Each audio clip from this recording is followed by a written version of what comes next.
In recent days, two key reports have been circulating.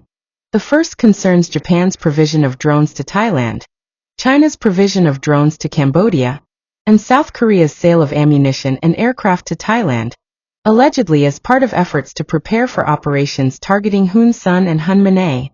The second report involves alleged plans by the Thai leadership to orchestrate an assassination against me and Prime Minister Hun Manet. If these two issues are not addressed or clarified, they could evolve into major problems in the future. Therefore, I would like to offer the following explanations. 1.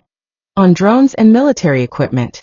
Regardless of where Cambodia or Thailand acquires drones or military equipment, the matter should not be exaggerated or extended into a conflict that goes beyond bilateral issues between the two countries, especially when these very countries are supporting efforts to end the conflict, advocating for a ceasefire, and promoting peace between Cambodia and Thailand.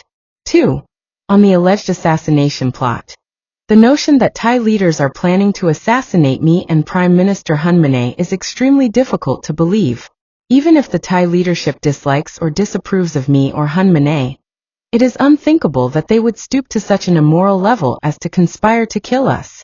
Historically, powerful generals have often been targeted for assassination to gain a strategic edge in warfare.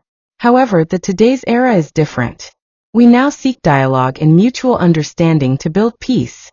Cambodia needs a strong Thai leader capable of engaging in peace negotiations. Likewise, Thailand needs a strong Cambodian leader, and currently, only Hun Sen and Hun Manet have the authority and capacity to engage in such talks. Among the two, Hun Manet is taking the lead in direct negotiations. Given this context, there is no rationale whatsoever for Thai leadership to plan the assassination of Hun Sen or Hun Manet.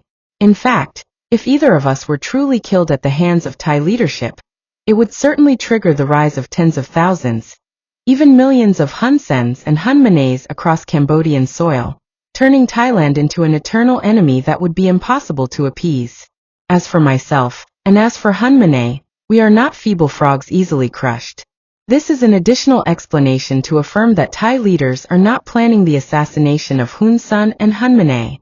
As for the claim that the Thai leadership's plan to assassinate Hun Sen and Hun Manet would involve the use of military aircraft, it is critical that the countries selling such aircraft to Thailand strictly enforce agreements on their proper use. In the past, Thailand has used aircraft purchased from the United States and Sweden to intrude deep into Cambodian territory.